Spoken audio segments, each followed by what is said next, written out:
Seigneur soit avec vous. Évangile de Jésus-Christ selon saint Luc, selon saint Jean. En ces jours-là, édit d'Auguste, empereur, ordre de recensement de toute la terre, que chacun s'inscrive dans sa ville d'origine. Joseph quitte Nazareth en Galilée pour monter en Judée, à Bethléem, ville de David, son ancêtre. Il vient se faire inscrire avec son épouse, Marie, qui est enceinte.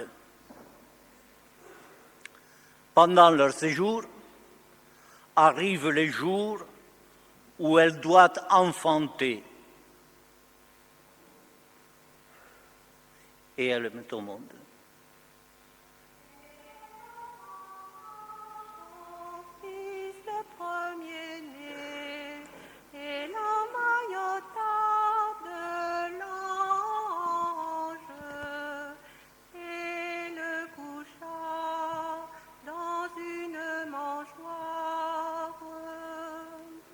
Car il n'y avait pas de place pour eux dans la salle commune.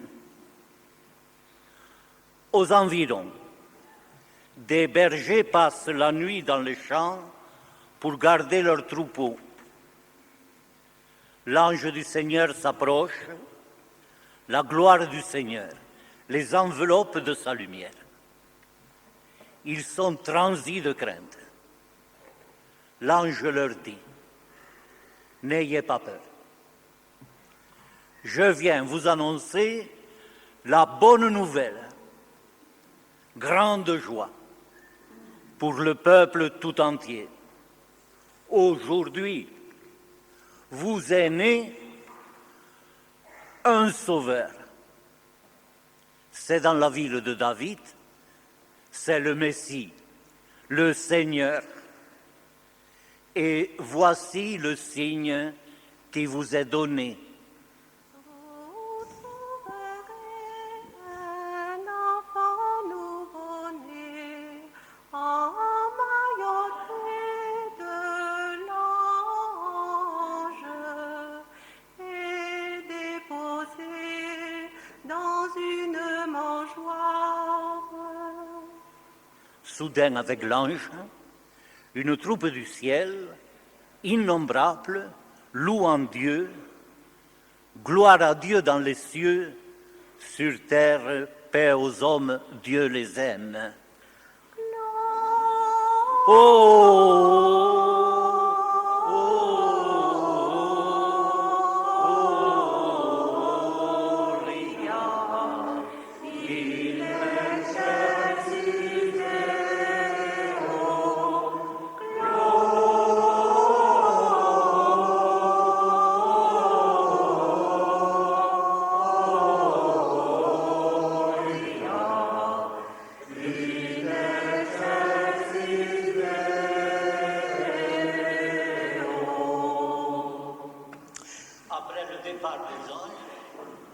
Les bergers parlent entre eux de ce qui est arrivé. Et allons voir ce qui est arrivé et que le Seigneur nous a fait connaître. Vous trouvez Marie avec Joseph et le nouveau-né couché dans la mangeoire. Au commencement du commencement était le Verbe. Le Verbe était tout près de Dieu. Le Verbe était Dieu. Et le Verbe s'est fait chair. Il a demeuré parmi nous. Et nous avons vu sa gloire rayonnante, celle que le Fils tient de son Père. Acclamons par l'Alléluia la parole de Dieu. Alléluia, Alléluia, Alléluia. Le père Guichotard qui vient de prononcer l'évangile va maintenant le commenter dans cette homélie, alors que tout le monde s'assied. C'est Noël. Et c'est quoi Noël? On est barbouillé de partout. On fait des courses dans les magasins, on pense aux jouets, au réveillon, on croise à tous les coins de rue un Père Noël un peu agaçant. Bref, à Noël, il ne manque rien, ni personne, sauf Jésus. Pourtant, ce soir, vous avez eu envie de trouver Jésus. Et vous êtes venu à la messe poussé par un instinct qui vous venait, vous ne savez pas trop d'où. On ne peut pas faire quand même Noël sans Jésus. Sans Jésus, il n'y aurait pas de Noël. Ça ne ressemblerait à rien. Alors Jésus qui? Jésus Dieu. Jésus enfant. Et Jésus pas tout seul. Nous sommes là, Jésus et les hommes. Les hommes. Quelle étrange bétail. Depuis que Dieu nous a mis sur la terre, nous avons été parfois merveilleux. L'homme, dans le monde, c'est l'animal le plus extraordinaire. Il rêve, il a des projets, il a envie de faire des choses, il a la tête ailleurs, dans le ciel. Et en même temps, l'homme, quelle sale bête. Il est le numéro 1 pour être l'animal merveilleux et le numéro 1 des sales bêtes. Il patauge l'homme. Nous pataugeons dans la guerre, dans le goût de l'argent, dans l'égoïsme, dans l'envie d'être plus fort que les autres. Et puis dans un tas de petits désirs qui nous encombrent, mais dont on se délecte. Eh oui, cet homme qui a des envies de faire des choses extraordinaires, il lui arrive d'être terriblement lamentable. Alors Dieu nous regarde un peu patauger et il se dit, les pauvres petits, je ne sais pas comment ils vont s'en sortir. De fait, on ne s'en sort pas. On est plein de grandes idées et de pitoyables réalisations. Alors Dieu se dit, si je les laisse continuer comme ça, ils ne se sauveront pas. Alors j'y vais. Il faut que j'y aille. Et à cette époque, c'était il y a longtemps, il y a des gens qui ont senti que Dieu venait. Et ils ont dit aux autres, vous ferez bien de faire attention. Dieu, il arrive. Et là, de nouveau, eux aussi se sont mis à gamberger. Ils ont dit, Dieu arrive, mais bonsoir les gars. Vous allez voir, ça va cogner. Il va casser du bois. Tous ceux qui ne marchent pas droit, il va les mettre au pas, vigoureusement. Vous avez reconnu le discours de Jean-Baptiste, qui est le meilleur de ceux qui ont annoncé ce qui allait suivre. Et on a attendu. Les gens ont commencé à se dire, attention. Et Dieu est venu. Et voilà, quand il est venu, on ne l'a pas reconnu. on ne l'a pas vu. Même les siens, même ceux qu'il aimait bien, il est venu chez lui et les siens ne l'ont pas reçu. Ils ne se sont pas retrouvés. Comment Dieu pouvait être comme ça? Et où il est, ce Dieu? Et il était à côté. Eux, ils étaient à Jérusalem et Dieu était à 10 kilomètres, à Bethléem. Ils n'ont pas été capables de se reconnaître. Pourquoi? Parce qu'ils attendaient Dieu comme un guerrier. Il allait diriger le monde, qui en avait tellement besoin. Et voilà que Dieu arrive dans la peau d'un homme tout à fait ordinaire, perdu dans la masse. Même pas d'ailleurs, hein. Même pas un homme tout fait, un enfant, un gosse. Dieu, c'est un gosse. Et même pas un gosse, un bébé. Encore si c'était un bébé de prince. Non. C'est un bébé qui traîne dehors. Et heureusement, on trouve un petit coin où il y a un âne au milieu de la paille. Et voilà, on pose Dieu là. C'est pas possible. Ce Dieu qu'on imaginait si grand, si fort, c'est ça Dieu? Et oui, c'est le Verbe,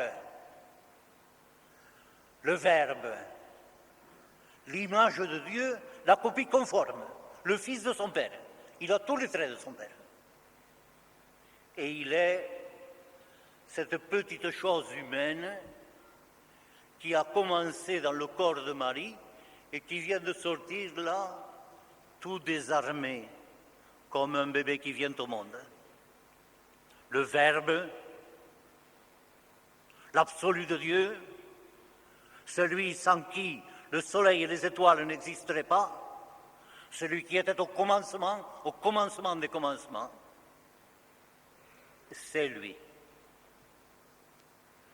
Alors là, on a encore plus de mal à suivre les religions qui avaient l'habitude d'honorer Dieu, de l'adorer, de se plier devant lui. Voilà que les religions voient ce Dieu-là, dont les parents qui s'occupent galopent pour trouver un coin, parce qu'il y a un empereur à Rome qui a voulu faire l'imbécile en faisant un recensement. Ce Dieu de rien du tout, c'est le nôtre. Et c'est tellement étonnant qu'encore aujourd'hui, des grandes religions l'ont en travers de la gorge. Ni les juifs, ni les musulmans, qui aiment Jésus pourtant, qui le trouvent sympathique. Ils ne peuvent pas dire « ça c'est Dieu ». Dieu ne peut pas être comme ça. Dieu est Dieu. Il est grand, il est fort, il est immortel. Et voilà que vous nous mettez ce petit enfant, ce gosse de rien du tout. C'est ça qui est le cœur même de notre foi. Nous avions imaginé Dieu autrement. Et le Dieu réel, eh bien, il est comme ça. Le voilà. C'est la révolution. Hein. La révolution de toutes les religions. Dieu n'est pas où on le croyait, ni comme on le croyait. On s'imaginait quelqu'un qui allait faire plier les autres. On voyait un juge qui arrivait, qui nous ferait peur.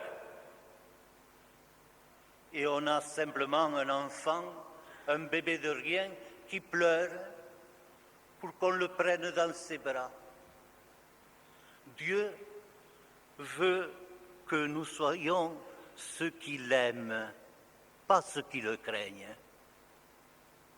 Et voilà tout ce que nous dit Jésus, sans rien dire, simplement parce qu'il est. Vous cherchez Dieu. Bonne idée. Et vous trouverez. Vous allez trouver un petit bébé mailloté, une maïnachou pesate, un petit bébé mailloté et couché dans de la paille. C'est ça. Vous avez entendu ce refrain revenir à travers l'évangile d'aujourd'hui, comme quelque chose qu'on ne pouvait pas écarter. Un refrain qui bronzine à l'intérieur de nous. Et vous trouverez un enfant nouveau-né, tout mailloté et couché dans la paille de la mangeoire. Et puis c'est pas tout, parce que ça aurait été très bien pour faire un peu de cinéma, et puis Dieu rentre chez lui. Pas du tout, non, non, non. Il s'en va pas. Il n'est pas parti. Il reste. Un mot important aujourd'hui. Le Verbe s'est fait chair et il a demeuré. Ademurat. Ademurat, ici. Il a demeuré parmi nous. Il demeure parmi nous aujourd'hui. C'est un Dieu qui reste. Et où est-il? Alors je vais à l'église pour le trouver.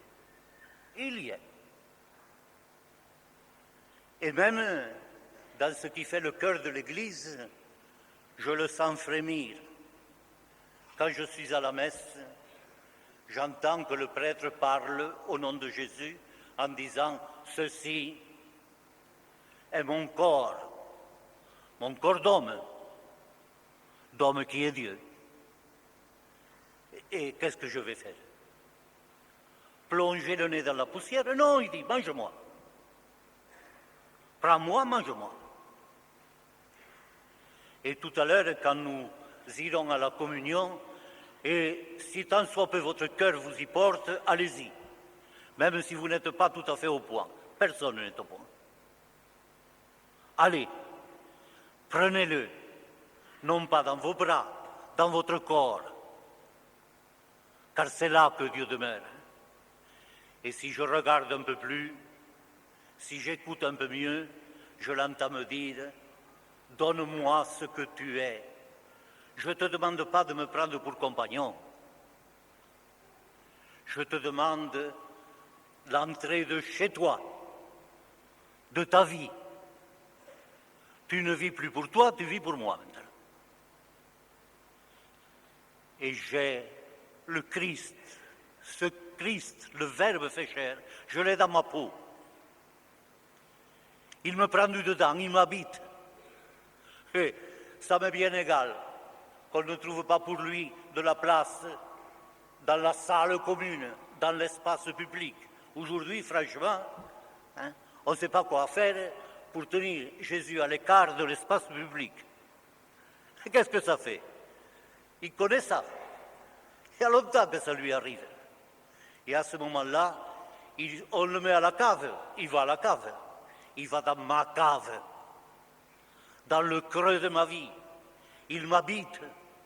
Ce n'est plus moi qui vis.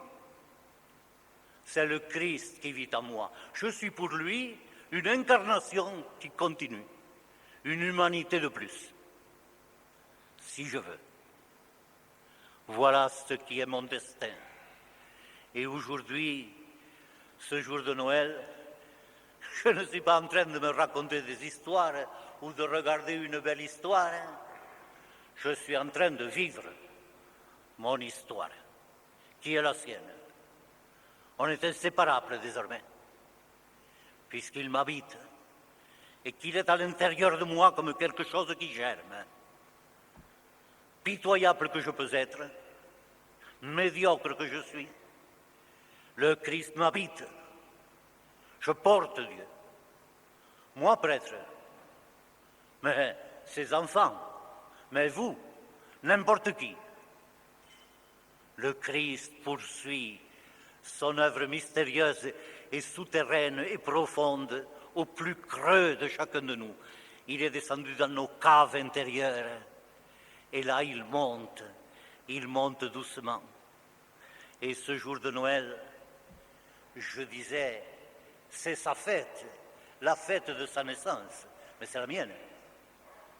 Moi, aujourd'hui, c'est ma naissance. Je commence à naître. Un jour, tout ça craquera et j'entrerai dans la vie, la véritable, l'éternel.